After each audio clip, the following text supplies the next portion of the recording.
I would challenge anybody who says that the issues that are being raised, violence, discriminatory practices that are being perpetuated in the name of culture, are foreign issues. You just have to look around you to see that these are live issues in our country. When you talk about a sense of injustice, a sense of feeling you've been badly done by because you are a woman, and that is articulated today, we'd say, with impunity.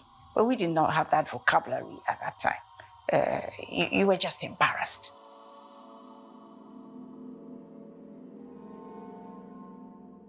At every point in time in history, women have been blamed for disasters. If you are a rich woman, you are accused of being a witch. If you are poor, you are accused of being a witch.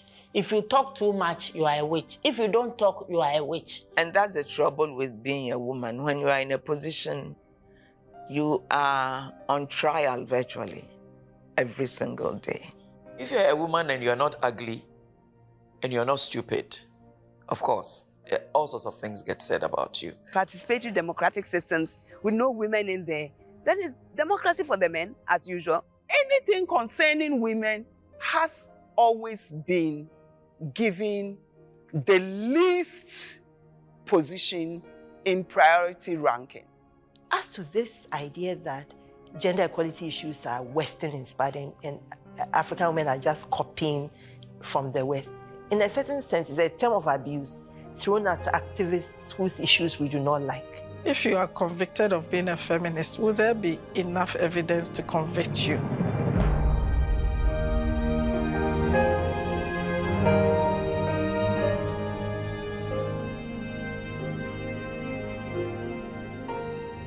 Freedom! Freedom! Freedom! Ghana, land of freedom, toils of the brave and the sweat of their labors, toils of the brave which have brought results. Gender activism in Ghana definitely has gone through many phases. If you look at the 1950s and 60s activism, I think it was a lot of welfare activism. Women organized themselves to support their own economic and social activities. They were also very interested in national affairs. If you recall, the CPP had merged two women's organizations into the National Council of Ghana Women. And the National Council was very interested in national politics and women's place in national politics. And also they were interested in supporting the CPP's efforts and to develop Ghana.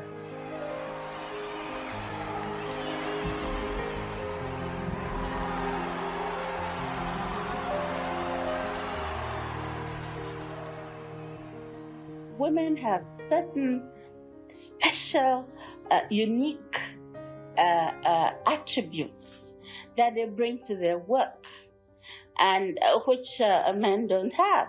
And men also have certain unique attributes which they bring to their work, which women don't have. And you need the two together if you want full development in your country. Mrs. Jaggi was somebody who really pushed issues. She told me that she became a high court judge because of Nkrumah. She said there was some national function or other, and Nkrumah came out, and the Chief Justice, Kosa, came out, with him and introduced the judges one after the other. And when Nkrumah got to her, he said, "Are you a High Court judge yet?" And she said no.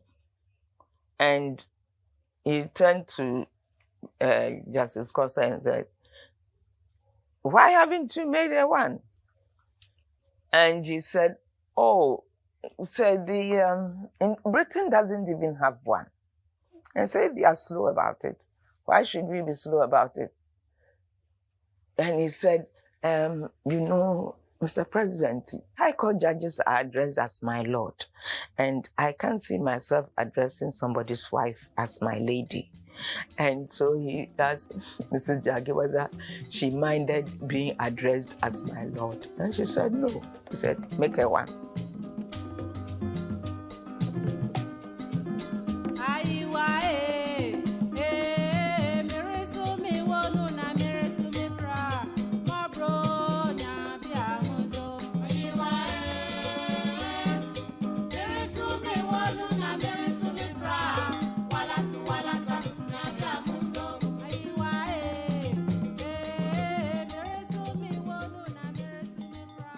In 1965, I finished my PhD and came and started teaching at Legon. But at the time I got back, one Mrs. Gloria Aye, who used to be the headmistress of Accra Girls Secondary School, started the Voltairean Association. That is, women from graduates from Legon who were working mostly in the public service and also as teachers and heads of schools. The main issue was how to support secondary school students, in advising them on courses that they can do, whether after secondary school they will come to the university or go to a teacher training college or go into nursing, careers available for girls who leave secondary school. When we've been around for about 3 years, we then organized this Voltairean Association into Ghana Association of University Women, GAUW. And the main focus was supporting girls' education. This coup was carried out completely because of the things that had happened in Ghana, the tyranny and the despotism of Kwame Nkrumah, the deposed president. Everybody in Ghana was fed up with it.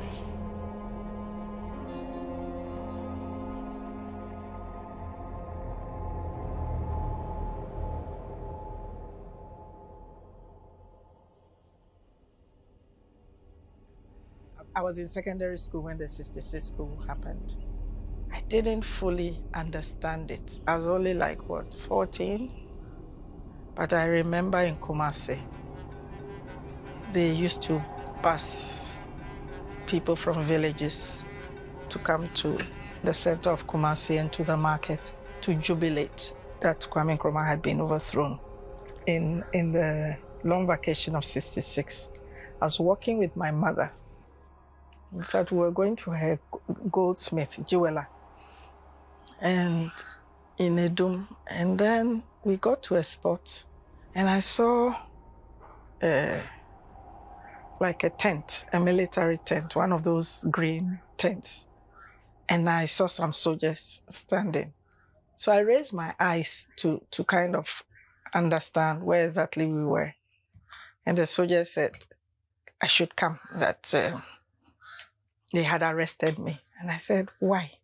He said, why did I look up? I said, where have they said we cannot look up? And then, imagine a 14-year-old. I put my hand here. Eventually, the soldiers released me. I said, next time I pass, I will look.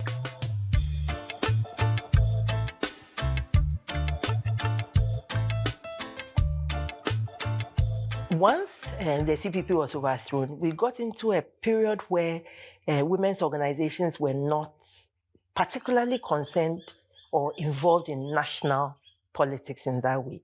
They were more concerned with everyday things and more about themselves and the conditions of women and the conditions of disadvantaged women and so on. By the late 70s into the 80s, when I became active, I would say that there was quite a thick movement, broad, most connected with issues of discrimination. If you remember, this was a period in which women like Ketabam raised the issue of widowhood rights. Mrs. Ketabam, she had then lost her husband. And it was talk in Ghana here, the humiliation that her status she went through when she lost her husband. Virtually everything was taken away from her. So that pushed all of us. By the time we got to university, 71, the Busia government was in power. They had floated the dialogue with South Africa, which had been seen as quite unpopular.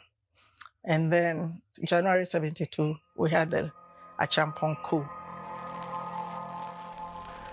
The takeover was occasioned principally by the hypocrisy of the Busia regime, coupled with the inefficient management by that regime of our economy.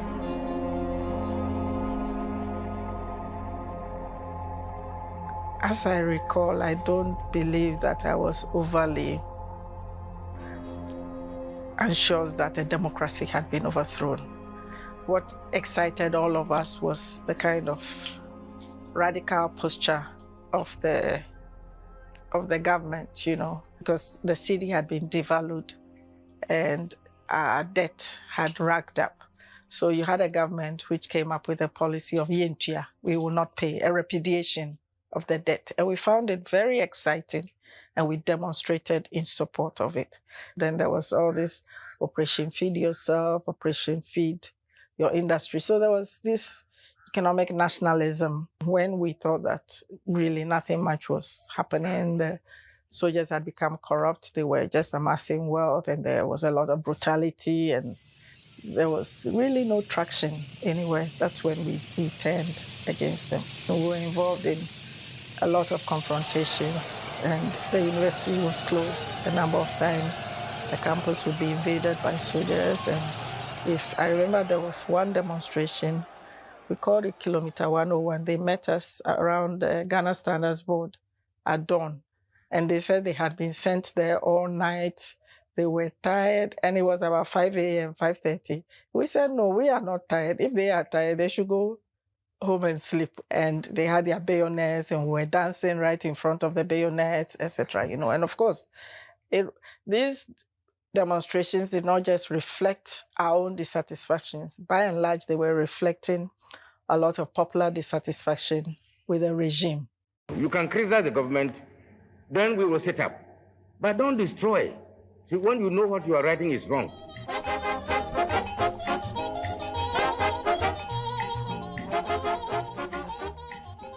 National Council on Women and Development. It was started in 1975.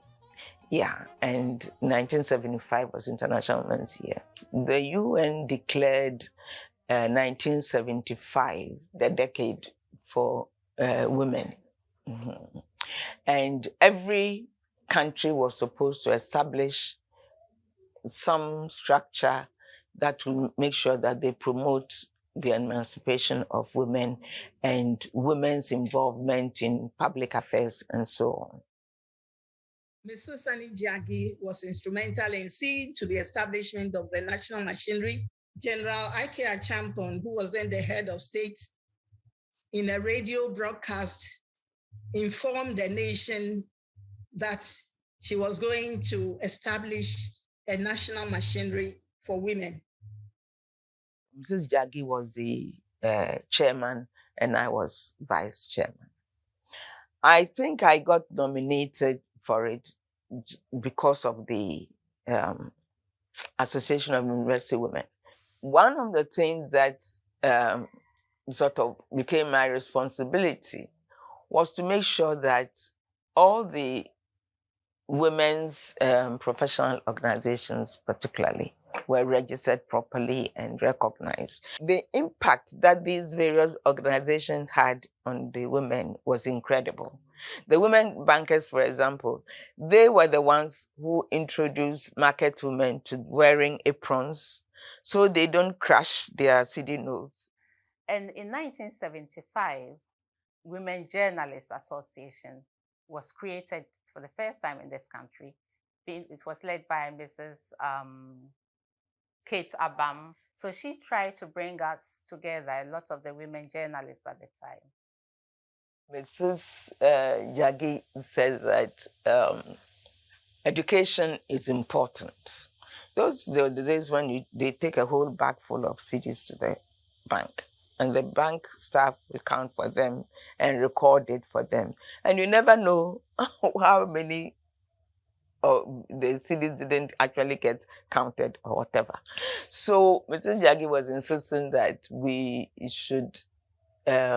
they should organize evening classes for women. I remember Mrs. Oklu insisted that if we should go around the country and asking women what they really needed, they will tell you they wanted to be financially independent.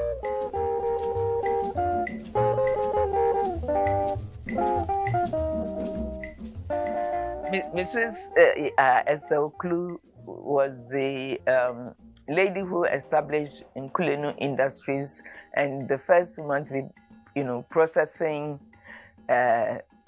food items commercially, canning them and exporting them and so on. I have rubbed shoulders with women all my lifetime, since my school days up to when I was working for the government. They were giving me my due respect. I started the Ghana Manufacturers Association, and there are only about 4 women out of over 100. And whenever we go out to these meetings, we stand equal chance. On the whole, it's not bad. Mrs. Aseye Jaggi, she mobilized resources in the form of aid to establish cooperatives for women.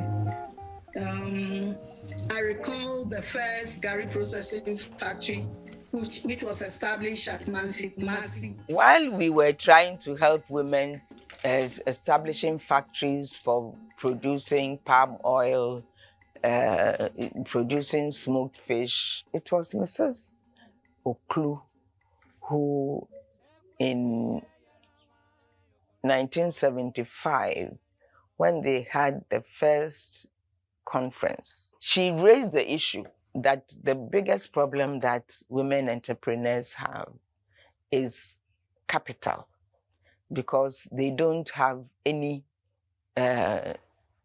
properties most of the time to guarantee them loans and so on. And the discussion after that conference in Mexico brought about the establishment of Women's World Banking. This Women's World Banking was started, and Mrs. Oklu made it a point to make sure that they performed well, because it was Ghana's special gift to the world, as it were. Before the 1975 International Women's Year celebration, a lot of seminars were organized to sensitize the women about the conference, to collate their views, and these informed Ghana's report to the meeting. A lot of people do not know this, but until 1979, a married woman could not get a passport without their husband's consent. And it was one of the things that ncwd really worked hard on. I think the National Council for Women and Editoral did a lot of work. When the passport form said you needed your husband's consent to get a passport, I said, why? And the director of passport said, that's how it has always been. I said, well, it has to change. I'm not getting my husband's permission to get a passport. I'm an individual in my own right. Why? At that time, I was very small. I think he just looked at me and said, this girl is too much of a problem. He took it. Then they issued me with a passport.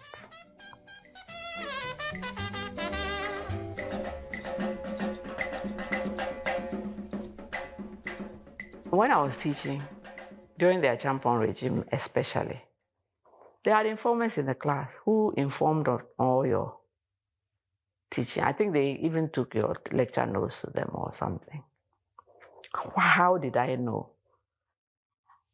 The judiciary celebrated 100 years of existence in Ghana, and we were all invited to the castle then. I was told before I went that Achampon never forgot names, even if he didn't know faces. And the lawyers were all in there when he was greeting.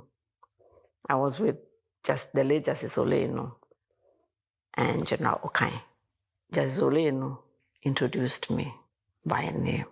He stopped, looked at me, and said, "But you are a very young girl." So Okai said, "What has she done?" So they say she insults me in class all the time at the university. So I said, "Was anything that I had said untrue?" He said, "No." Then Oleno said, "Well, then she wasn't insulting you. She was speaking the truth." And he moved on. That was the one experience I had.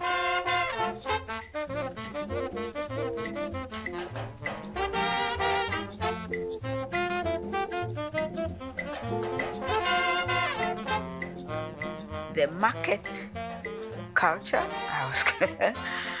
which had always been dominated by females in this country.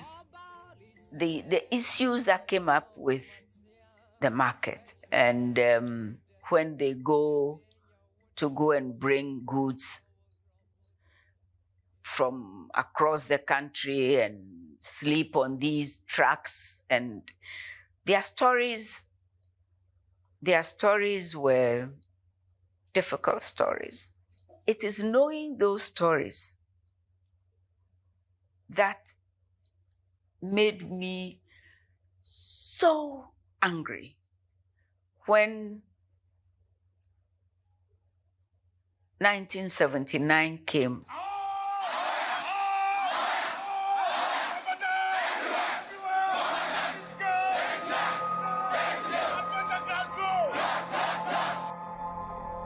And market women were being targeted as the people who were, what was their name? Kalabole.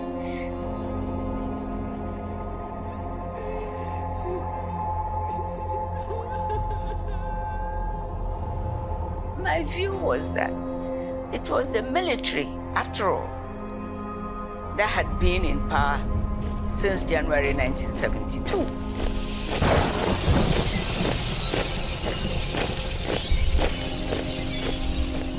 They had led us into the mess. So why should I now suddenly think that the military had some big answer? No, I didn't stop to think about it. I did not. The soldiers did not understand why the market queens could take things in bulk. Before the coup, plantain farmers will bring their produce to the markets. When that farmer is coming, or when that wholesaler is coming, we didn't have hotels as we have them now. The wholesaler knows nobody, so the queen mother for plantain will then have to take charge of the whole bulk. The queen mother will break the bulk and give to family heads within the market system. The queen mother has to stand surety and make sure that she collects all the money and pay the money to the wholesaler.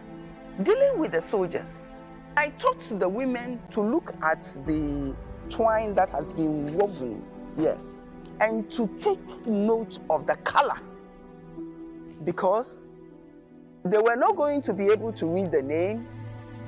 They can't read the numbers, but at least the stripes here and the color of that they can describe to me. And I got hearing. Some were disciplined, but some also came to me to tell me that if I get dismissed, but I will not get dismissed because this is our era. During the early stages of the revolution, when the Mokola market was razed to the ground, a lot of women were displaced. They were blamed for the food shortages in the country.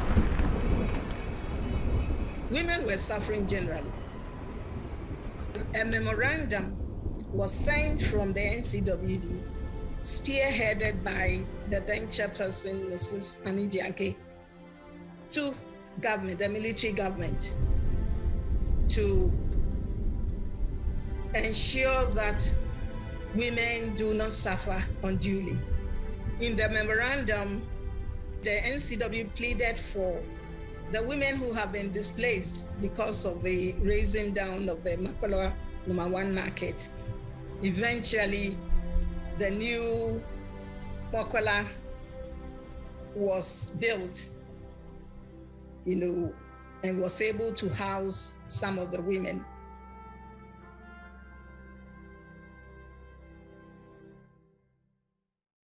I became editor of the Daily Graphic in 1979. It's a very chaotic period in our history. It was,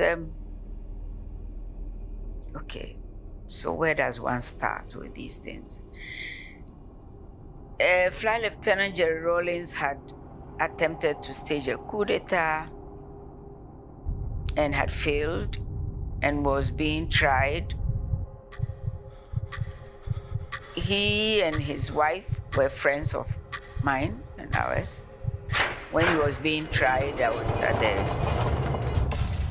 trial in Burma camp every day. And anyway, everybody knows what then happened. Then there was a violent overthrow of the military regime then, with whom I had had a very difficult relationship. I had been writing a column in the Graphic, which I called Thinking Aloud. Aloud, not A-L-O-U-D, but you are allowed to think. And there were times when, for weeks, I couldn't get my article published because the editor would send it to the Ministry of Information and they would say no. We used to have a joke about my unpublished works. But anyway, so this was me. It was well known that I had become quite a critic of the government. It was in the midst of all this that the Jerry Rawlings coup happened. A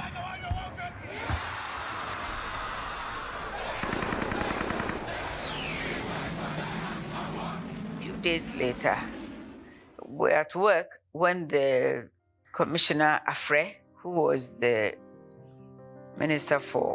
Commissioner for Information, came to tell me that I was being appointed editor of the Graphic. In those days, that was it. You've been appointed and that's it.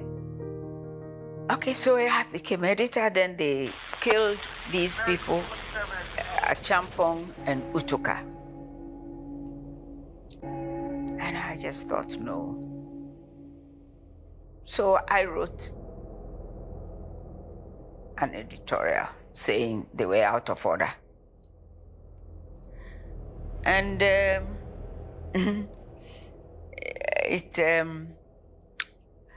made a lot of people unhappy because the general tone seemed to be, what was the slogan? Let the blood flow, let the blood flow. And some people took it personally that I was trying to stop the blood from flowing. And I was, people felt that people had done wrong and they should be killed. And anyway, there were demonstrations. They came to the offices of the Graphic and ransacked my office, and there were, you know, everywhere, on the walls in Legon, all the way to the Graphic, all the way to the stadium, everywhere. He or he must die, he or he must go, all those things. Let the blood flow.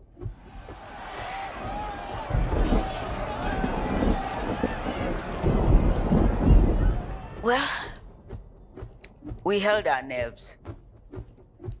And in a way, the flight lieutenant himself held his nerve, I suppose you could say, because he was under a lot of pressure to remove me, because people felt that I was not sympathetic to the revolution. In fact, one of the soldiers said to me that he had noticed that I had never called it a revolution. There can be no revolution unless the people, all of us, really understand what it is all about, and springing from that understanding, genuinely commit our support to it.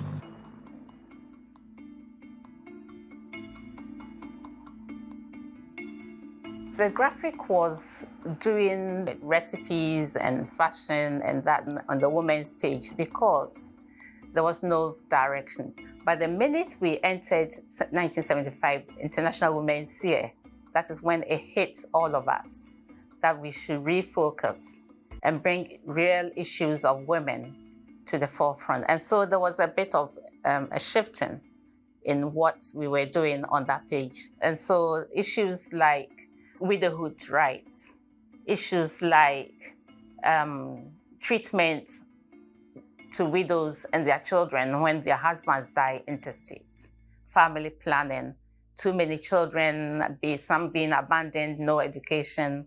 You know, those are the issues that traditionally they were not discussed, but we wanted to bring in. And with Elizabeth also made quite a good impression on Graphic generally, especially the editorial, because she was quite outspoken and quite a firm lady and in the editorial section. It gave us, all the women in editorial, that kind of edge to be also to be able to speak up in the columns or whatever reporting that we were doing. And I tell you what, I wrote an article on, I think it was on polygamy or something like that. And do you know what my own dad said to me? I shouldn't have written the article when he read it the next morning.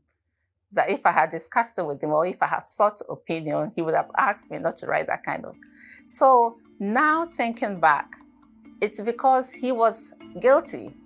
He was practicing it and he thought it was right. The people of Ghana have democratically elected me. I call on all, in the true spirit of patriotism, to come together as one united country, determined to solve the many and difficult problems facing us.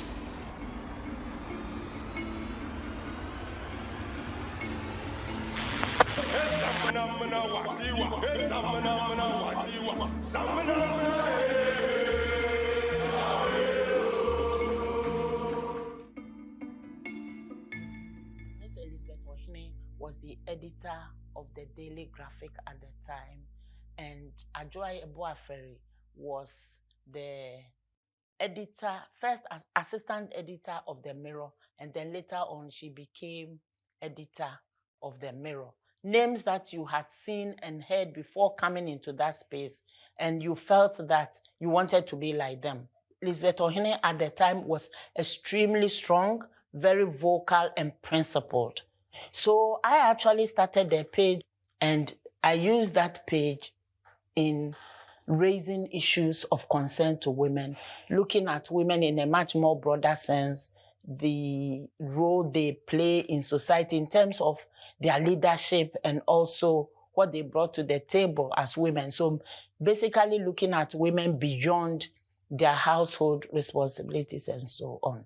But there was, even within the features department, you felt a sense of not being treated equal. It started dawning on me that there was something about discrimination. I hadn't studied women's rights or anything, but you began to feel in the workplace that something was not right. And also you began to see the ways in which, like if you go to do a story, you saw the disparities between the things that women did and what men did.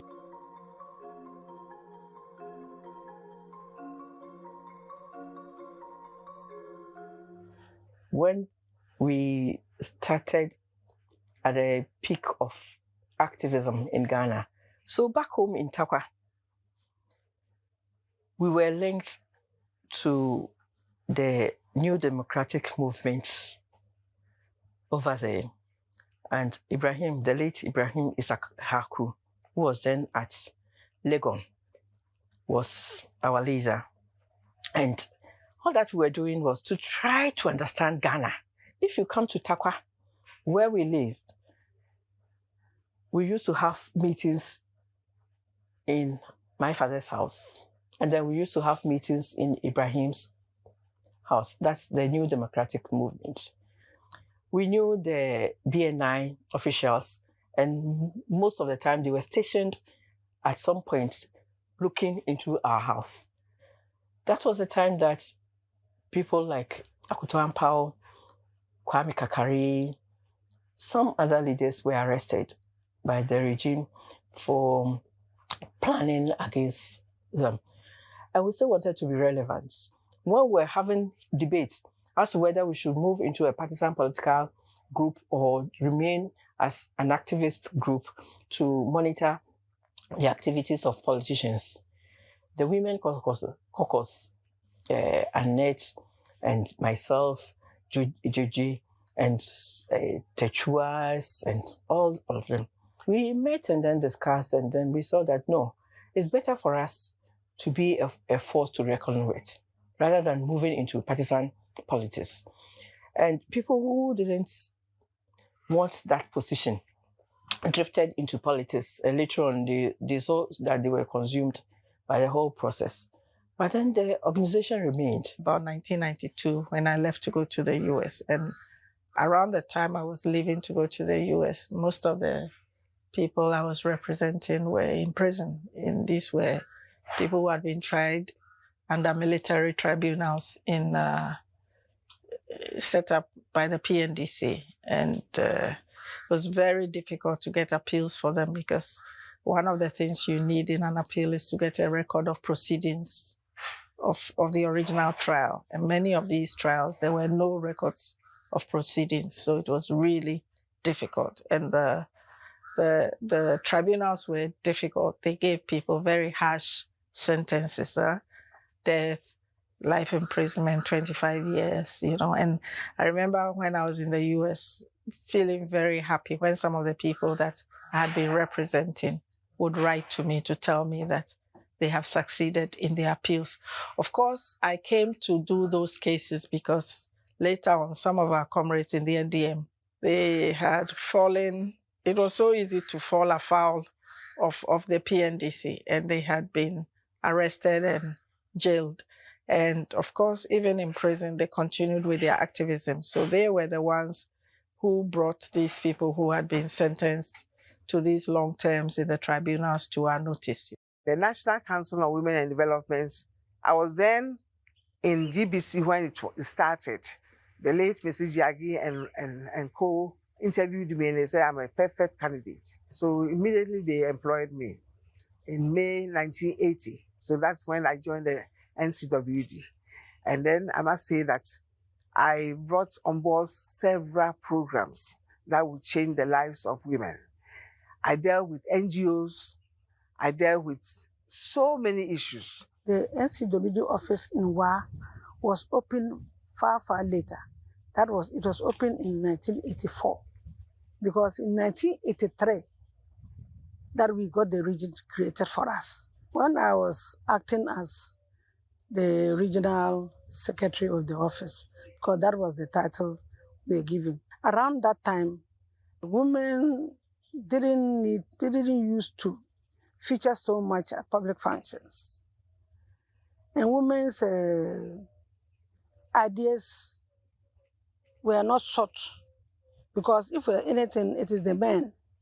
You get to the villages, you call for a meeting to interact with the community members, and you see a few women.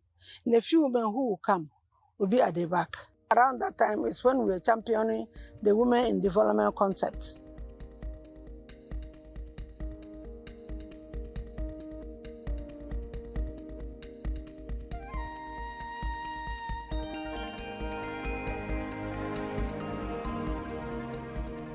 One lady called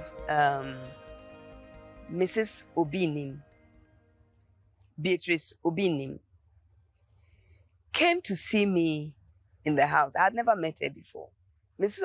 Obinim told me that they want to set up an organization, a women's organization, but they want me to lead it. And I said, oh, no. I have tried to go to one that didn't really work, and so I didn't want to be the one to lead anything. And she said, well, because your husband is a military person, we can start with military wives. My position was that the women should be part of decision making. But they were more into just organizing women to be visible. We actually decided to inaugurate officially the organization and then vote for people to be the executives. That's how I became the president. So I had to sit down and write the aims and objectives. And I went to Mrs. Jaggi and she said, look at the 4 pointers of the United Nations Declaration on Women, that every woman should be developed politically, socially, economically, and culturally. And look at what you can do.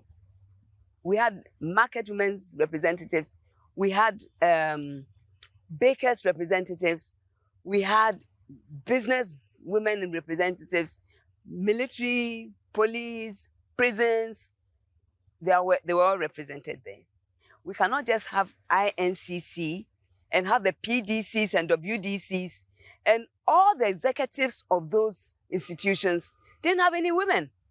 The committees for the defense of the revolution got upset with me, reported me to the boss of the committees for the defense of the revolution, which at the time called me and said to me, Mrs. Rawlings, are you aware that all the revolutionary organizations are under my office?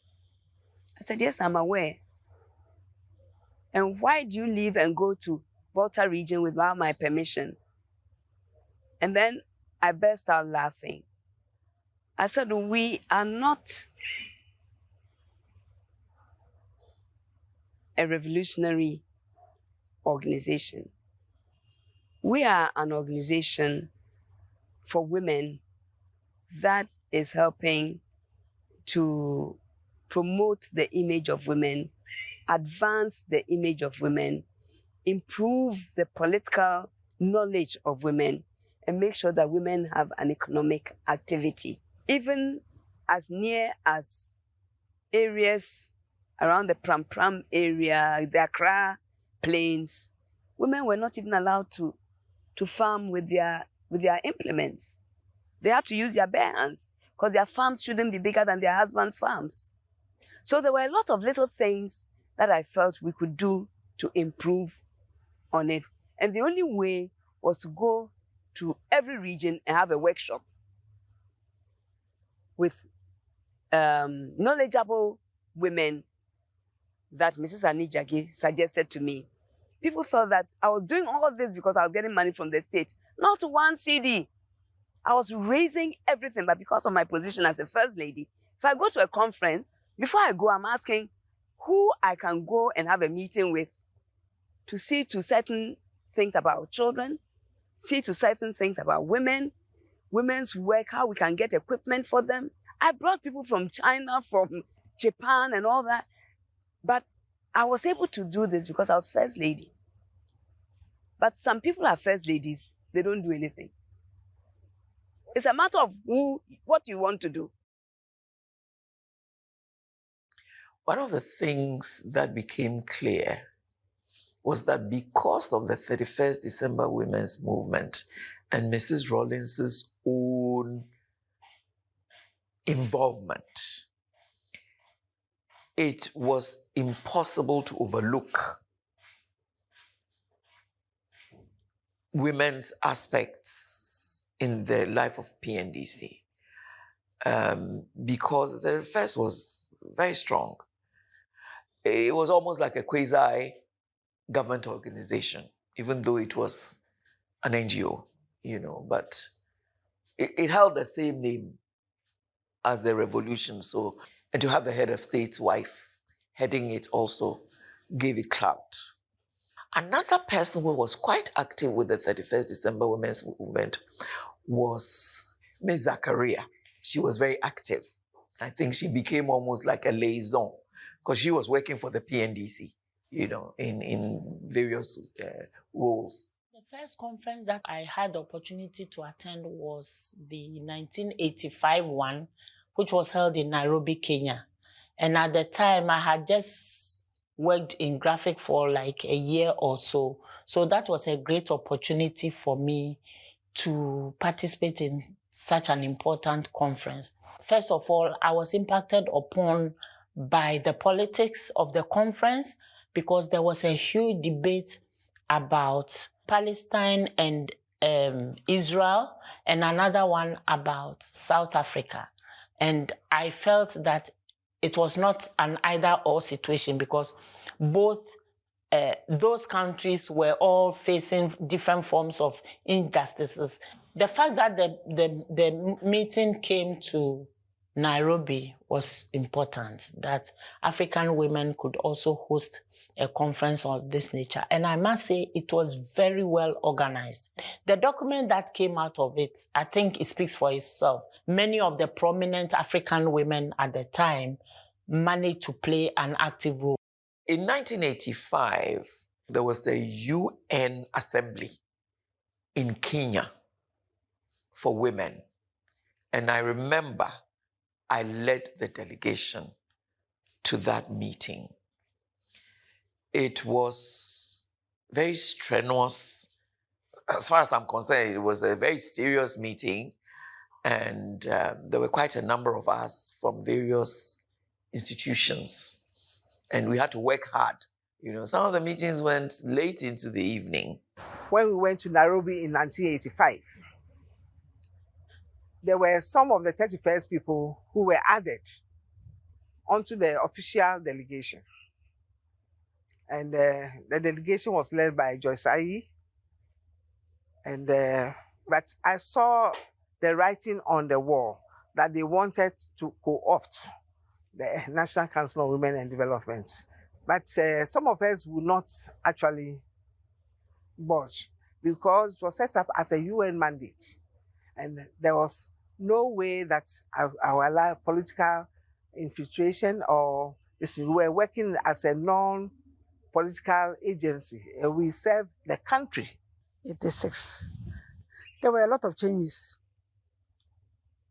The changes depending on the executive secretary. Because as at that time, Mrs. Grace Date was no longer there. And that was the time 31st had emerged. And then we had some role conflicts around that time. So Mrs. Date was changed and they put in Mrs. Gertrude Zakaria Ali, who was 31st. So around that time was when they also took over my place. Some lady was appointed, was asked to take over regional secretary to come and take my place. Even I was still acting as regional secretary when they then asked for a substantive regional secretary. So Mrs. Anijagi was the one who said, listen, that she had actually structured NCWD as a government institution. She said they are not mobilizers. They are not organizers. They are the government institution that is supposed to see to laws being made on behalf of women and supposed to see to helping other women's organizations. They are supposed to collaborate us and coordinate what we are doing. But since she left, they bring in people who don't seem to be interested. If they go to an office twice and nobody minds them, they've turned the place into, as she said, a civil service department. So I should take this thing up and whip them into action. We worked towards ncwd, but our aims and objectives were different from the ncwd. The ncwd was a governmental body. They were paid by the state. We were not given any money from government at all. All our laws are neutrally crafted. There's no discrimination and so. It's not true. My argument was that the law is neutral, but doesn't protect women. Therefore, does not make for gender equality as we know it, because of all kinds of illegitimate reasons.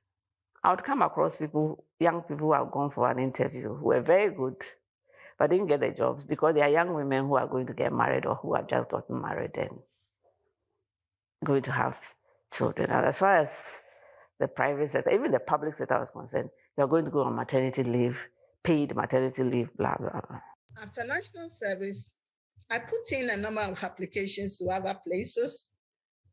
And that was when I started to realize some of the gender discrimination in the country. I went to some few places to follow up on my applications. And I was told, for a woman, as soon as we employ you, you will get married, you'll be having children. So we don't want to employ women in our establishment. And I was taken aback. Why so? Because I felt, even if I have children, they are vital human assets to the society. So why should I be penalized because I'm a woman and I was going to marry and have children anyway? While I was doing private practice in the Volta region, people would refer cases relating to women who very often could not pay for their legal fees. And I was astounded at the kind of cases that came to me. The fact that women had to endure these circumstances because they were not economically independent. They had to rely on someone, irrespective of the treatment they were getting, because they were not aware of their rights. It gave me a completely new perspective on the practice of law. When I was called to the bar in 1972, shortly thereafter, we were invited by two senior lawyers, women lawyers, who were already members of the International Federation of Women Lawyers, FIDA. That's not the acronym. The acronym itself is actually Spanish, Federación Internacional de Abogadas. So that's why it's FIDA. Those days, you should remember, there were very few women lawyers. I mean, the class ahead of us, we were the largest group of lawyers of seven women or so. So everybody ahead of us was, 3, 4. So we started meeting, and then as more of us or more women finished law school, they were brought on board. In FIDA, we started with how do women see themselves in relation to the law? Does the law play any part in their day-to-day lives? We discovered that it didn't. They didn't even think that. I didn't meet one person who thought law played any role in her day-to-day life. The law was one side, and they lived their lives the way they wanted to. Somehow we got into a conversation of legal aid. how do we use our knowledge and experience and expertise to help the women? So we decided to do a needs assessment. To do the needs assessment, we grouped ourselves and we went to Makola. And we sat with the women. A lot of them were there with their young children.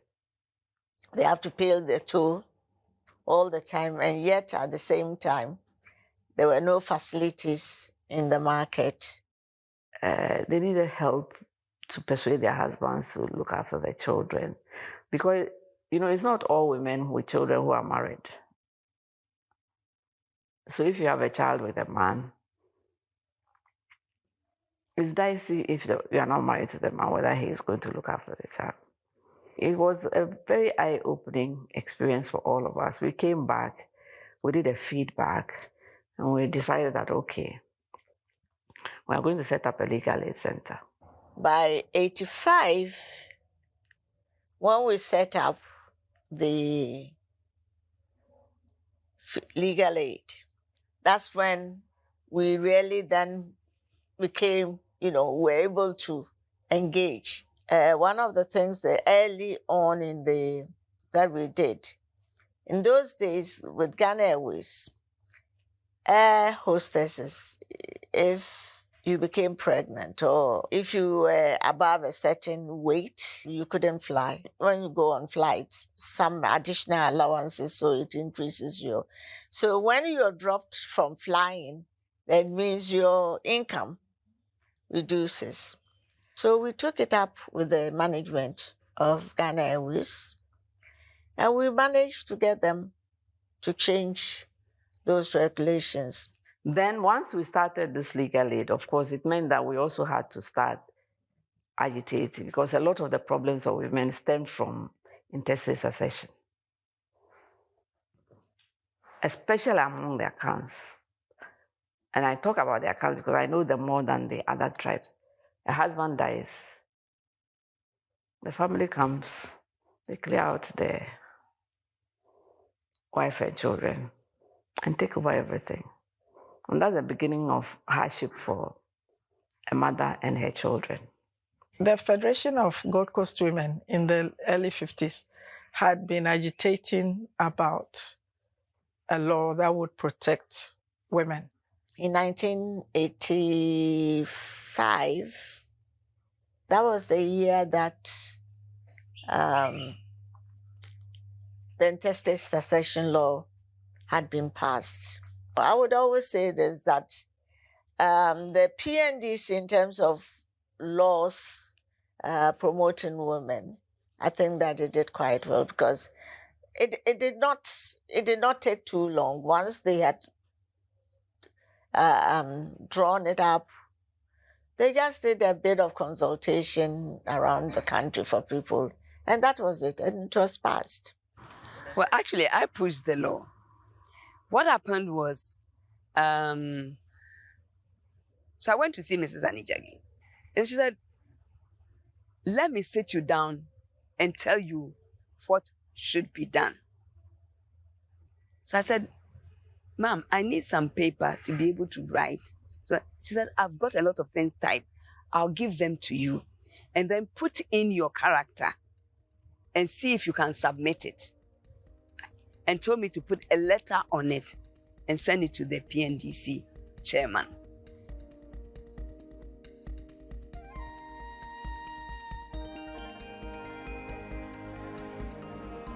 Knowing that laws don't get implemented on their own when people don't know about them. So that's what we FIDA set out to do. And so we started off by going to the markets here in Accra, to tell people about it, to go to churches and so on. And then when you start talking about it, people will then come, oh, I have this problem. My husband died, my father died, and this and that and that. So based on that, we decided then to look for an office where people could come and, tell us their story and what we could do to help them. And when we started the legal aid center, we were actually focusing on women and children. But then men started coming, and I remember when our first men appeared, do we see to them? And I said, well, we said, let's hear them out. Maybe we can help them, maybe we can't. So in the end, everybody was welcome there, men, women, children. Within less than a year, the one day was not enough. So we expanded it, and before we were aware, we were doing 5 full days of work. As a senior counselor in the National Council on Women and Development, seeing the suffering of a lot of women, I thought the interstate succession law, it was the best thing to do for now. I had so many cases. In fact, I documented more than 300. That is why, despite the fact that those who were in monogamous marriages were against it, they said children born out of wedlock cannot come and share the same property with their children. And I said, we are not looking at that yet. We don't have any law that regulates anything. So this is just a start. Then later on, we can improve upon it. In our culture, any child that is acknowledged by their father is not illegitimate. And yet, if the person was married under the ordinance, then a child who was born during the subsistence of a valid marriage was deemed to be illegitimate. So you had a situation where you were illegitimate in one system, but, legitimate. So all of that set up the scene for the interstate succession law. When my husband died, the first question my junior husband, who is highly educated, a professor, academic, asked me, even before my husband was buried, whether my husband has fully married me. That was where he started. Meaning that if I'm not fully married, even with my children, I don't belong. Professor. Then when we finished the burial, and then the 40th day, then he asked me again, whether did my husband leave any documents? And I said, yes. Then he left the draft. I printed, photocopied, and then sent it to him before the 40th day. When we came, he said that his interest is the village house. That even the draft will I sent to him, that he's sure, because my husband was sick, under duress, I asked him to sign that will, it doesn't work. So ask for the village house, he will take it. He had gone into the house, they removed my things, and my late husband's things from the bedroom, brought them to the hall, and put his things and his wife's things. So I also went and removed his things, brought them to the hall, and packed my things back. I didn't give it to him. Now that my husband is there, I'm well, because I'm alone.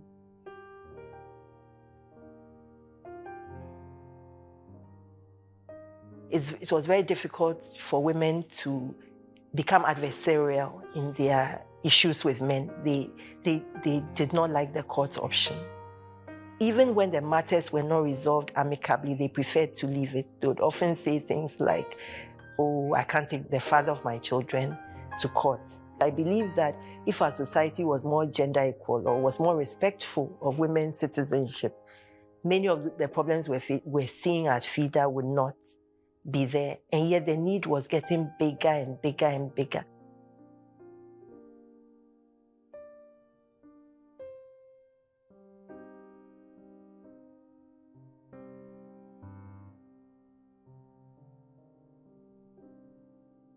When we began Wakam, we thought it was some group of young activists trying to support community people who were distressed and whose rights were violated.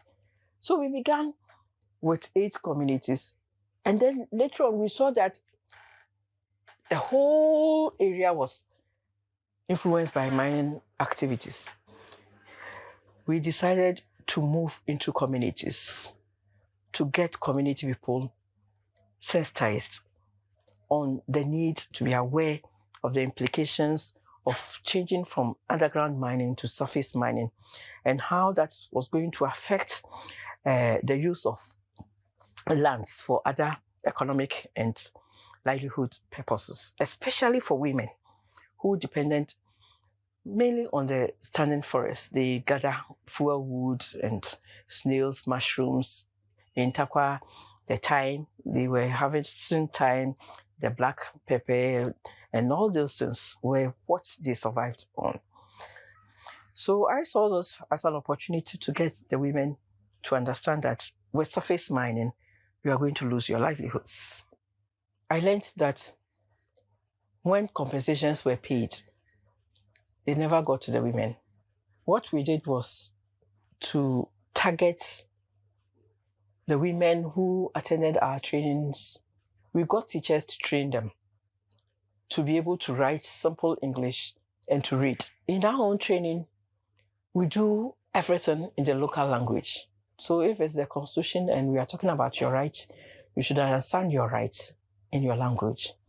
In the case of Dumasi, which is quite close to Pristia, Joanna Menu had a farm. The land was handed over to her by her late mother. She was cultivating her land. And then the company said she has trespassed. And they arrested her and then her farm hands. She said, well, I will represent myself in courts. And then they came to Takwa High Court. She represented herself. She won her case. And she's still cultivating the land. And the company made a mistake of destroying one oil palm tree. He said, well, I wouldn't come to you. You come to my house for us to negotiate. They came and then they negotiated.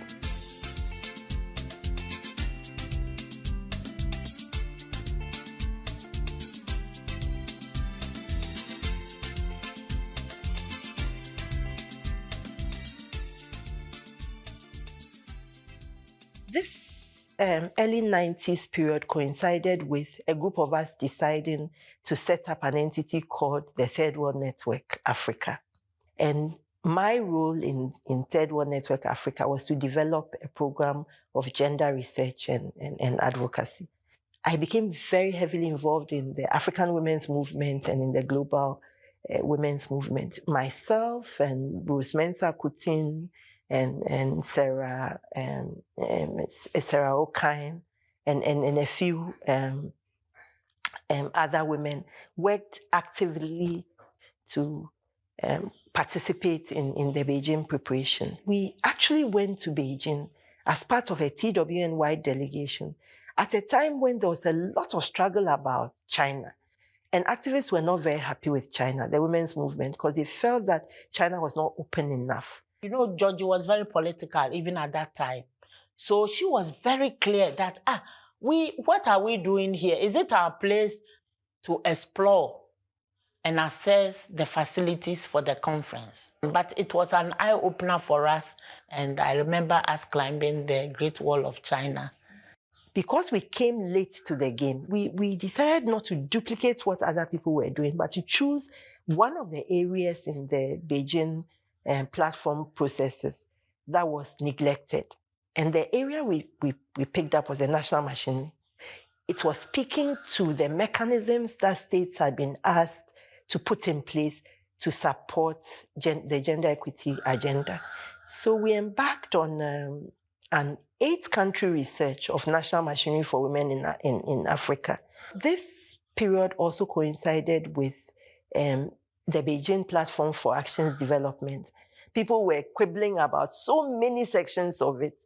And we felt that rather than fight about China, which had been chosen as a host anyway, and there wasn't much that could be done to change that, we needed to focus on the documents. But before the Beijing conference, there were a number of conferences. But there was one thing that they didn't see as important, and that was the girl child's education. The girl child's education is not just educating the child in the classroom. It's a major thing to reduce the discrimination and discriminatory behavior towards the girl child. The voices of women from certain parts of the world are more muted than others. And these are structural reasons. The same way our governments don't have a voice, it's the same way women from particular regions and countries don't have a voice in global discourse. The developed countries sometimes try to pigeonhole us into what they want us to do. But I think by the time we got to Beijing, they knew that they couldn't do that anymore. And for the first time, we had an African who was the Secretary General for the conference, Madame Mongela.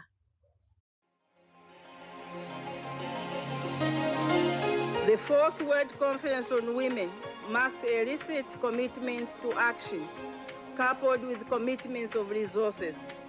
This is the mission in Beijing.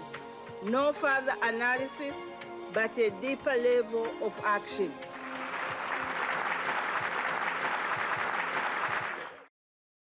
As NCWD, we had a lot of rivalries with some civil society organizations because they equated us as an NGO, and it was sometimes difficult.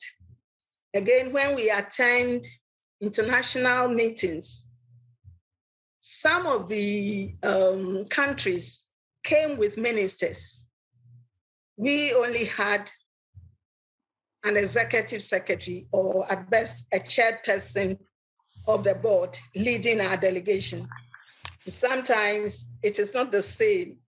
Ministers want to meet as ministers and not as heads of departments. So when we became a full-fledged ministry with a minister of cabinet status, our status was elevated. We had more resources to work with, more staff to work with, being a full-fledged ministry than when we were just an NCWD. In 1986-87, I had been away on a United Nations University Fellowship on household, gender, and age. So when I returned, I really wanted to have a much more formalized group on campus, and we decided to concentrate our efforts on this Development and Women's Studies program, DOS, at the Institute.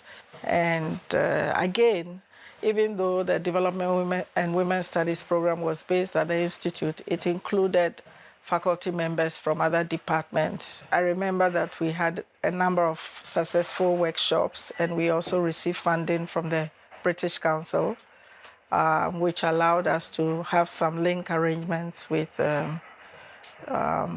universities in the UK, and a number of our members were able to travel and even study. A number of older women did sandwich PhDs through the British Council link. Part of what the Development and Women's Studies program was doing, especially as the Structural Adjustment Program and their later incarnations, the poverty reduction strategy papers and all of those things went on. It also exposed the poverty of theory and of development practice, that the conditions were really getting worse and worse, And I think it led to some refinement in our own methods and approaches. What we succeeded in doing was in legitimating our interest, And our interest was also not just within the university, because increasingly there were women who were outside the university who were also engaging in different forms of activism, but which was complementary to what we were teaching.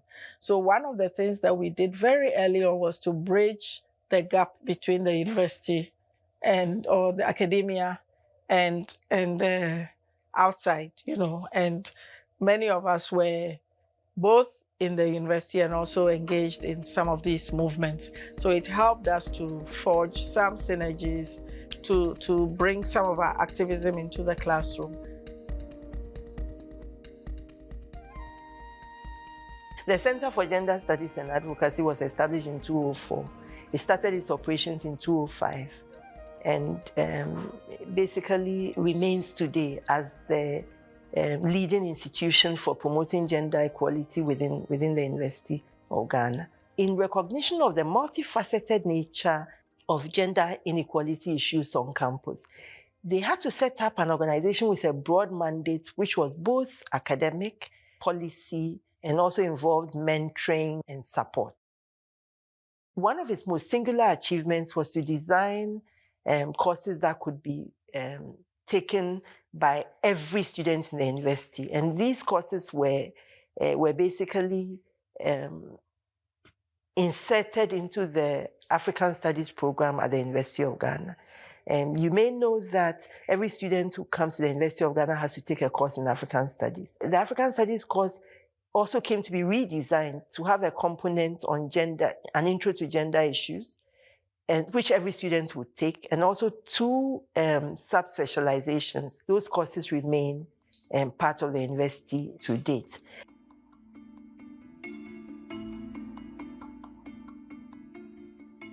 In 2000, there was a new government which came to power. Before they came in, we actually went on a march to speak against the killings of women that preceded the elections. We marched all the way to the castle. And in fact, up till today, some people feel that it was because of our voices that the government was overthrown and a new regime came in.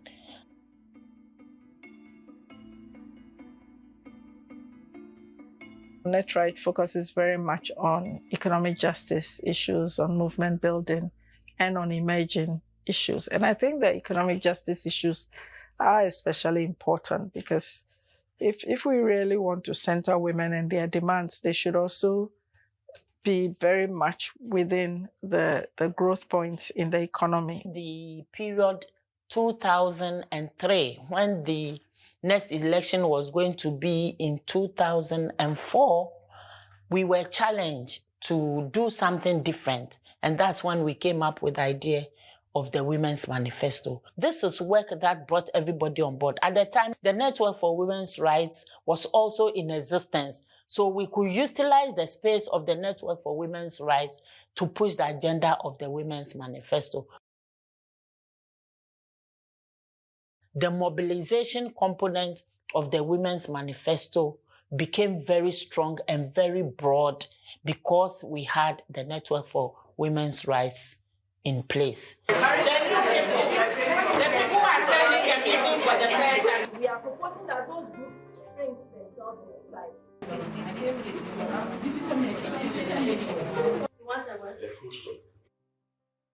Play the central role in the socio-political development, full stop. Everybody who believed in women's rights, everybody who believed in social justice, and everybody who felt that we needed something that was representative of women's concerns, and that could be used not only by women, but decision makers, politicians, ordinary women, be they market women or others who work in the informal sector.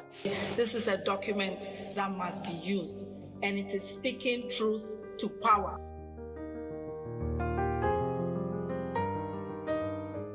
The document is itself a platform, but also a knowledge material.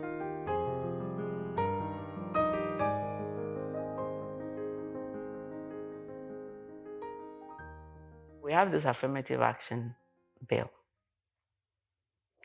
Even the women in parliament oppose it.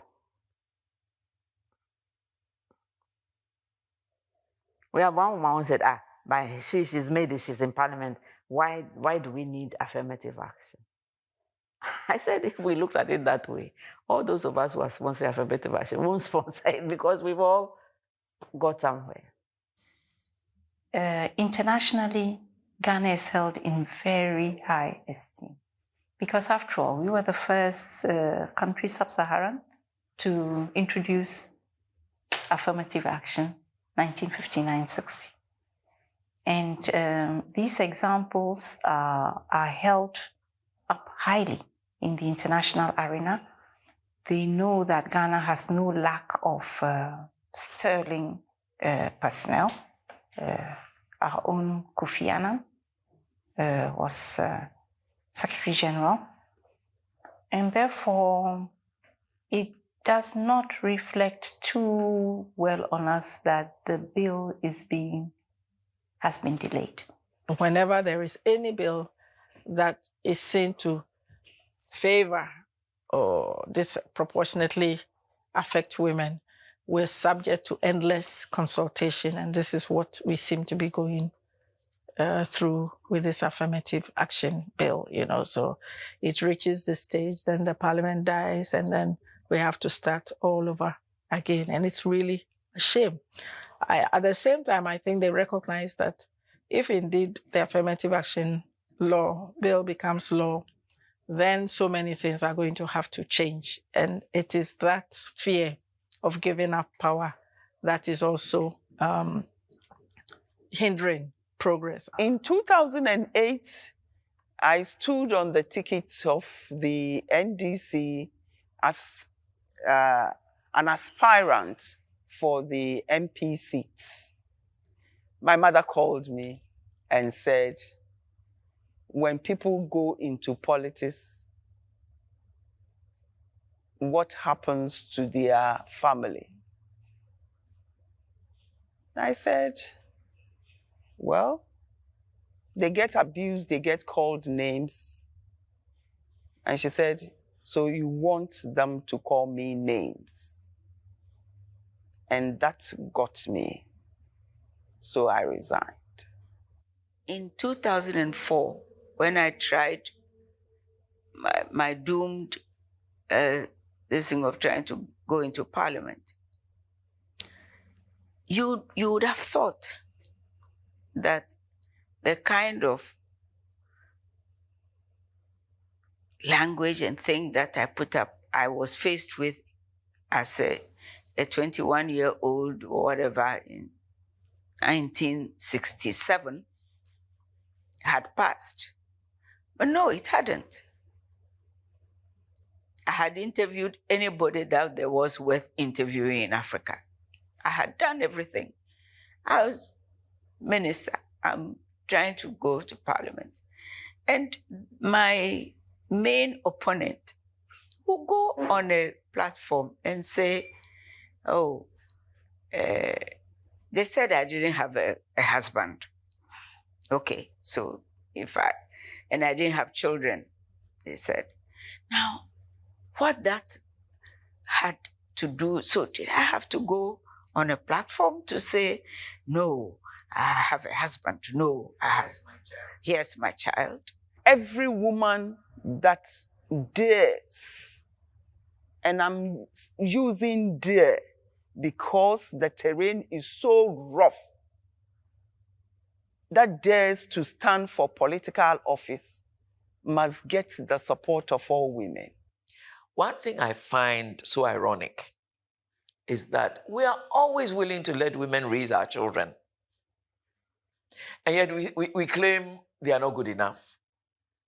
Why would you want to put the lives of children in the hands of people who you think are not good enough? My work with leadership and advocacy for women in Africa, LAWA, my work with WILDAF, starting from the SNV days, work with NetRight, have all laid the very solid foundation for the work I currently do at the UN Committee for the Elimination of All Forms of Discrimination Against Women, CEDAW, that I currently chair. I've been preceded again by very stellar Ghanaian women. Dr. Abaka was there before, and I believe she was chair. Professor Queenie here preceded me. Mrs. Dorcas Kuka-Appiah was also there. The Commission on the Status of Women is a commission that is created under the Economic and Social Council of the UN. And it monitors the compliance, among other things, of the Beijing Platform and Declaration for Action. The CEDAW Committee monitors the Convention on the Elimination of All Forms of Discrimination Against Women. The Convention has an optional protocol, and that is a procedure. There are two procedures under the optional protocol. One under which individuals can bring complaints of violations of the Convention in their country towards them, for which they have exhausted all domestic remedies and still have not found redress. The other, the inquiries procedure, deals with systemic or systematic and grave violations of women's rights under the Convention. The human rights framework that articulates that as far as human beings are concerned, no human being should be expected to countenance absorb or tolerate violence. Ghana was happy to sign the Convention on Elimination of Discrimination Against Women. At independence, Ghana pledged to defend freedom and justice. The going has not been exactly easy, but Ghana holds firmly to its pledge and will continue the struggle until victory is won. I remember going to one of the Trokoshi shrines with about 3 or 4 of my feeder colleagues. When we got to the area, we had to cross the Volta River in a leaking canoe. It was so frightening. We went. It was a shrine being run by a woman. The fetish priestess was a woman. Most of them are men. So we tried to find a woman to see whether her attitude would be different from the male. We went. We had done all the homework. She knew beforehand that we were coming and so on. But when we got there, and the priestess took over an hour to come. She was really, really furious. So she came to sit down and said they should give us water. The water is raw from the Volta River. My lawyer colleagues, I drank a bit of it. When I drank it, I could see her relaxing.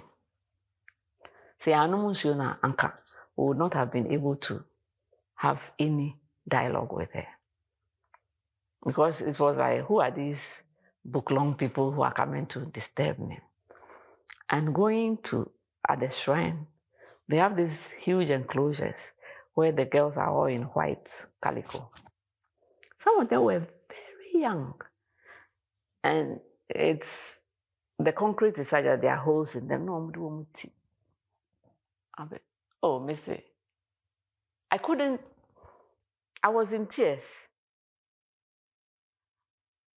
So we said, what would it cost to let the girls go? She said she had farms, maize farms and other farms. If we will produce tractors and operators that will do the work, she will let them go because they are the ones who farm for her. Where are we going to get money for the tractors? And while we were there, people were bringing their girls to come and serve the penance for the sins of their ancestors. I came back and I said, listen, this one is not a job that an NGO like us can do. It's much bigger than us. We have to have a coalition of a lot of people with a lot of clout to be able to do it, because it's still going on. Nothing has changed. Because one NGO cannot handle it.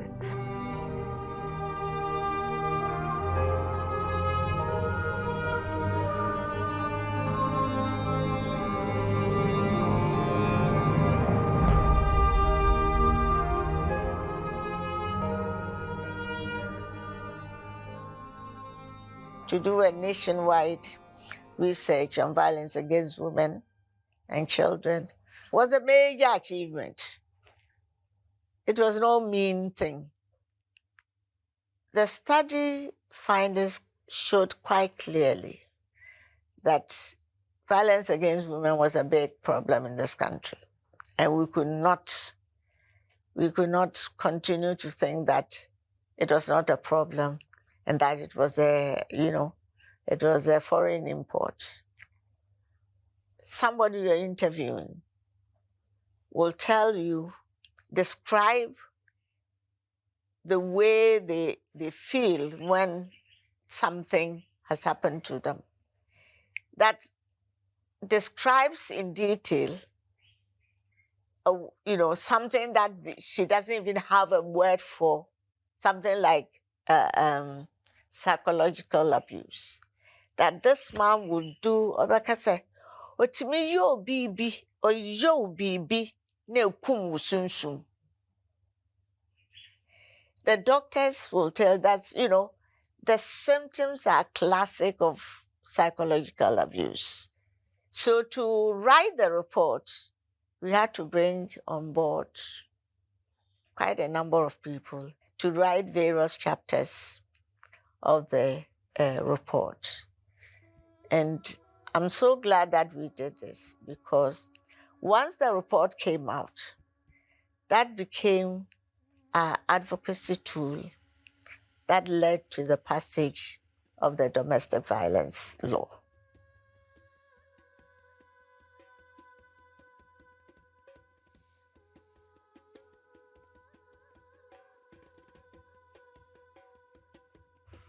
The whole subject of sex, period, before you get into sexual harassment or sexual whatever, sex, it's not talked about. When I'm not ready and you are ready, and then you have to pounce on me, it's sexual harassment. Because you have to have foreplay before you pounce. But in most of in the homes, there's no foreplay. Most of them, there's no foreplay. And you pounce on, it's not sexual harassment. And they say we shouldn't add it, but it's sexual harassment. I wrote this article recounting my story of sexual abuse as a 7-year-old. And I seemed to have touched many nerves. People have said to how brave I was to have talked about it. But it took me 67 years. 67 years.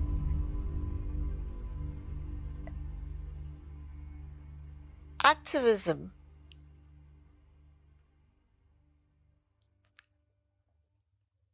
is a challenge on many fronts. Sometimes it's like you take one step forward and it's like you're 3 steps back. Sometimes you don't see the progress. Mr. President, if you hear me, we would love to have the affirmative action bill turned into law now.